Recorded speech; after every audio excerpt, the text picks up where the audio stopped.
Comment, dans un parcours flamme jumelle, se matérialise la fuite de votre autre? À quel moment de notre parcours flamme jumelle peut-on parler de fuite du runner? Comment, dans ce parcours, à quel moment du parcours flamme jumelle, nous, runners, décidons de quitter notre chaser? Que quittons-nous réellement dans ce parcours? Bonjour à toutes, bonjour à tous. Vous l'aurez compris, dans cette nouvelle vidéo, nous allons aborder un point particulier du parcours de flamme jumelle, celui de la fuite de votre runner. En tant que runner, je me suis déjà expliqué à plusieurs reprises sur ce parcours, sur certains points, sur le silence du runner, notamment sur ce qui nous fait rentrer dans le silence. Mais je ne suis jamais revenue sur comment se matérialise la fuite. Le silence et la fuite du runner sont pour moi deux choses bien différentes. Rentrer en silence veut dire rentrer en silence de communication. Nous n'allons plus, lorsque nous rentrons en silence, utiliser la communication verbale pour s'exprimer. Mais qu'en est-il de la fuite? La fuite du runner veut dire, pour beaucoup d'entre vous, déménager. Non, je ne suis pas d'accord avec cela. La fuite du runner, pour moi, ne correspond absolument pas à un déménagement.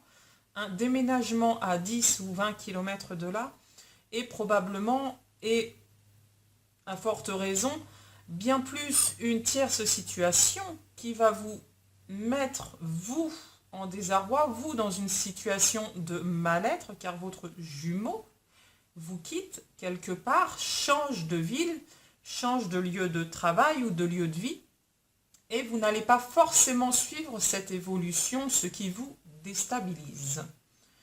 Dans le cadre d'un déménagement, d'un changement de ville, il y a fort à parier qu'il s'agisse d'une tierce situation, car nous sommes simplement confrontés au fait que notre jumeau s'installe en couple avec sa tierce, à trouver du travail qui va lui permettre de gagner un meilleur salaire, à accepter une promotion, à trouver un autre logement plus grand, plus confortable, moins cher, peu importe les raisons. Mais dans ce type de situation, il ne s'agit pas d'une fuite de votre runner, car votre jumeau, a simplement choisi pour X ou Y raison de déménager. Votre autre n'a pas déménagé pour vous fuir, il a déménagé pour embellir sa vie et sa situation actuelle.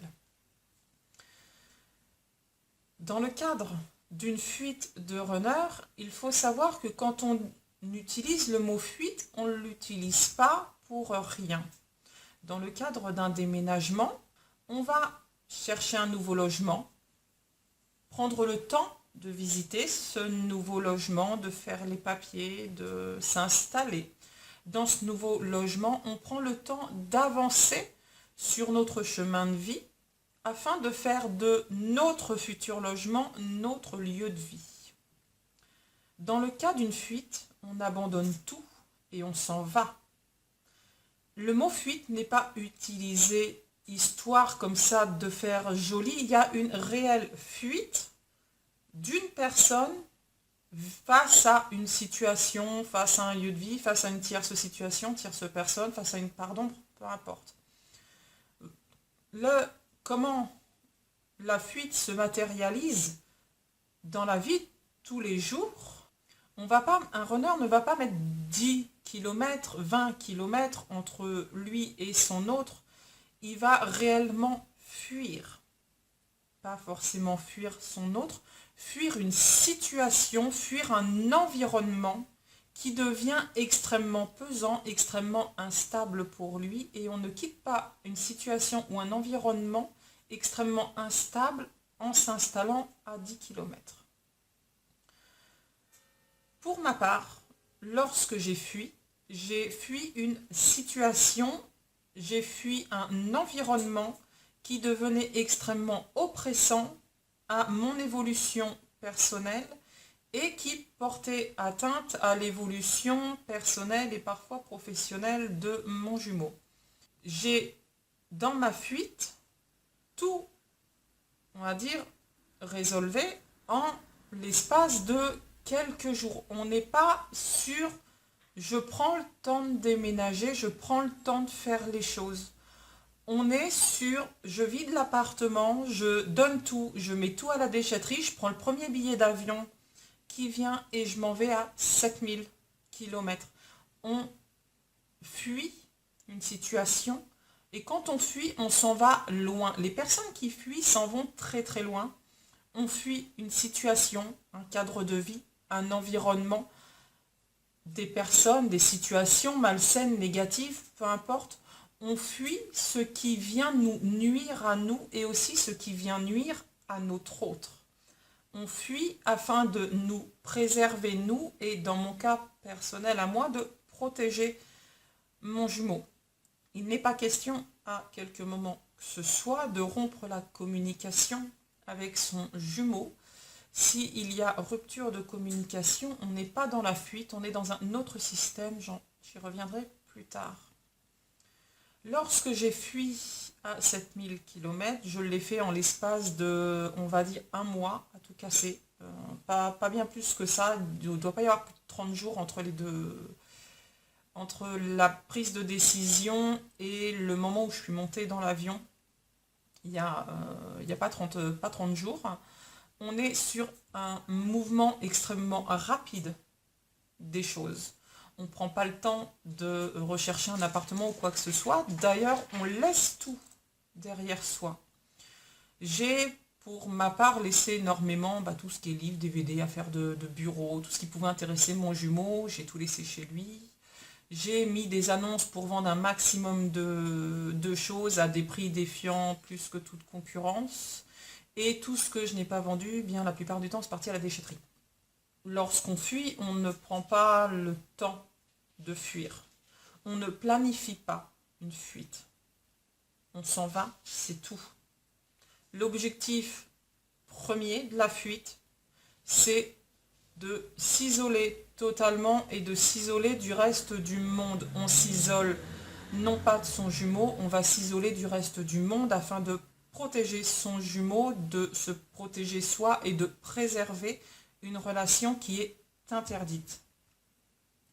Je suis désolée pour toutes les personnes qui viennent et qui me disent mon jumeau m'a fui, il est parti vivre à 20-30 km. Mais si votre jumeau est parti vivre à 10, 20, 30 km, alors il est parti à 20 km, il a changé de travail, il vous donne plus de messages, il a fait sa vie avec une tierce personne, ça vous plaît pas, je suis désolée. Mais pour moi, là, on n'est pas dans une fuite de jumeaux et on n'est même pas dans un parcours de flamme jumelle, étant donné que on est pour moi plus dans une situation où vous avez rencontré une âme sœur, une tierce personne, vous êtes malencontreusement tombé amoureux de cette personne. Ça arrive, c'est la vie, mais pour moi, là, on est dans le cadre d'une relation âme sœur qui vient vous faire travailler votre rejet, votre blessure de rejet ou votre blessure d'abandon. Les deux sont très très similaires. Pourquoi? Parce que d'un côté, cette personne, en emménageant avec une autre et en quittant la ville, le travail où ils habitent pour aller s'installer à 20-30 km, va quelque part vous abandonner. Et dans cette notion où il ne vous répond plus, va d'une certaine façon vous rejeter. Pour moi, vous êtes sur un parcours d'âme sœur qui vient travailler de la même façon que pourrait travailler une flamme jumelle. Ces deux blessures qui sont abandon et rejet, qui sont des blessures extrêmement communes aux deux parcours, on va dire qu'il n'y a pas un cas où on ne travaille pas. Âme sœur ou flamme jumelle, ces deux blessures-là, il n'y a pas un parcours où on ne travaille pas ces deux-là.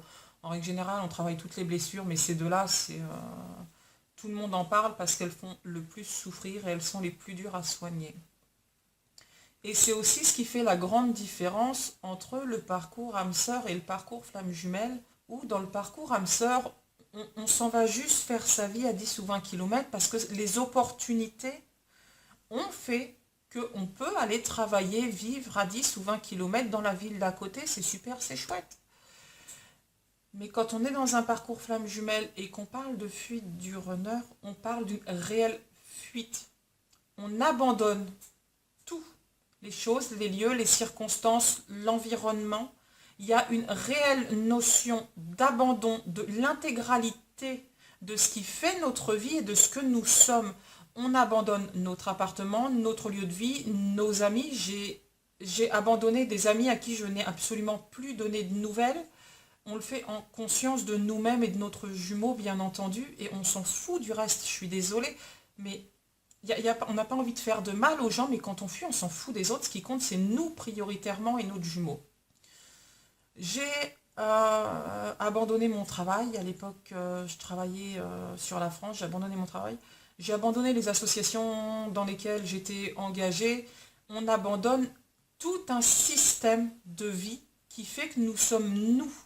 On abandonne l'intégralité de ce que nous sommes nous afin de préserver ce qui vient imputer à la vie de notre jumeau, ce qui malheureusement lui nuit à lui, même involontairement. Mon jumeau n'était absolument pas responsable de ça, mais les énergies qu'il y avait autour de nous, les personnes qu'il y avait autour de nous, extrêmement néfastes, extrêmement négatives à cette époque, ont tout cet environnement négatif, personnes négatives, situations négatives, vont faire que le runner fuit. C'est pas juste une chose, c'est l'intégralité et l'ensemble des choses qui fait que un runner va fuir. Si votre autre s'en va à 10 ou 20 km, même dans la même ville, juste il déménage parce qu'il veut se rapprocher de son travail, on n'est pas dans une fuite. On est dans une situation qui va permettre à votre jumeau d'aller de l'avant.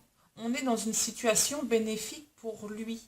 Je suis désolée, elle n'est pas bénéfique pour vous. Mais la fuite du runner n'est bénéfique ni pour le runner, ni pour le chaser, ni pour le masculin, ni pour le féminin. Quelle que soit la polarité des couples flammes jumelles, celui qui fuit va en faire pâtir les deux, malheureusement. Les deux vont se sentir ou abandonnés ou rejetés dans cette situation-là. Et c'est ce qui va quelque part faire que le lien va se renforcer parce que le chaser est capable de comprendre pourquoi le runner fuit. Dans mon cas, mon jumeau m'a clairement soutenu dans ma démarche de départ et savait que j'en avais besoin. Il m'a poussé à partir. Il a été, on va dire, l'ascenseur émotionnel qui a permis la mise en place et la réalisation de cette fuite et de ce départ de France. Voilà pour un petit peu comment se passe matériellement, concrètement, la fuite d'un runner. Je le rappelle, à aucun moment, et ça c'est important, dans la fuite de runner, il n'y a rupture de communication. Il y a rupture de lien physique, mais il n'y a pas rupture de lien émotionnel, ni rupture de lien. On s'envoyait toujours des mails. Le texto qui me restera le plus, c'est à mon atterrissage de l'autre côté de l'Atlantique. Je lui ai envoyé un message, je lui ai mis « t'es là ». Il m'a répondu « oui, oui ».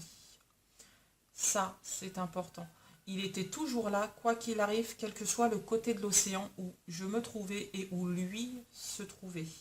C'était le seul à savoir à quelle heure je prenais mon avion, à quelle heure je partais, à quelle heure j'atterrissais et surtout où j'allais.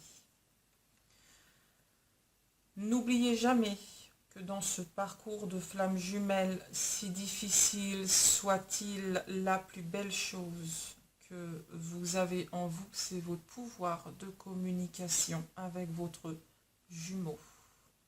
N'altérez jamais celui-ci de quelque façon que ce soit et surtout ne laissez jamais les autres l'altérer.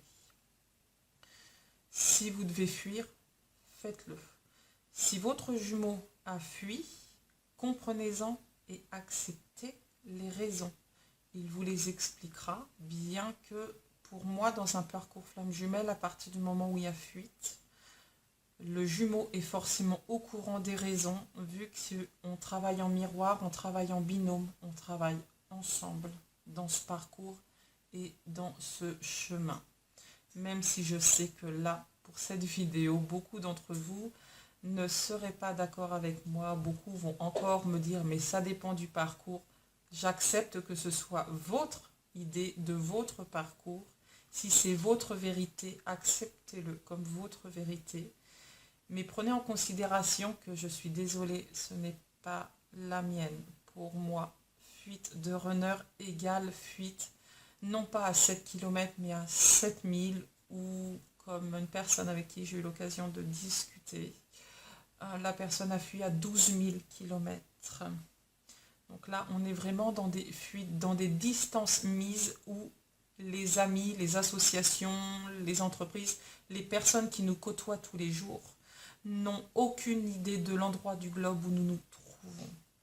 En ce qui me concerne, les rares personnes qui étaient au courant de l'endroit du globe où je me suis posée, c'est mon jumeau, ses deux frères et mon fils, bien entendu, c'était largement suffisant. Une fuite, c'est une couverture de soi. On va se protéger, donc personne n'est au courant. Si vous êtes au courant que votre jumeau est parti vivre à telle adresse dans la ville d'à côté, on est très très loin de la fuite. J'espère que cette vidéo vous aura au moins un petit peu éclairé ou resitué dans votre parcours, qu'elle vous aura permis de savoir si vous étiez plus dans une fuite ou pas peut-être, de replacer votre histoire, de garder espoir. C'est important, l'espoir dans ce parcours, il est le moteur de ce qui nous fait avancer. Je vous laisse sur ces belles paroles. Merci à vous de m'avoir écouté jusqu'au bout. Merci à vous pour vos retours et pour me suivre également. Ciao, bye bye, à la prochaine.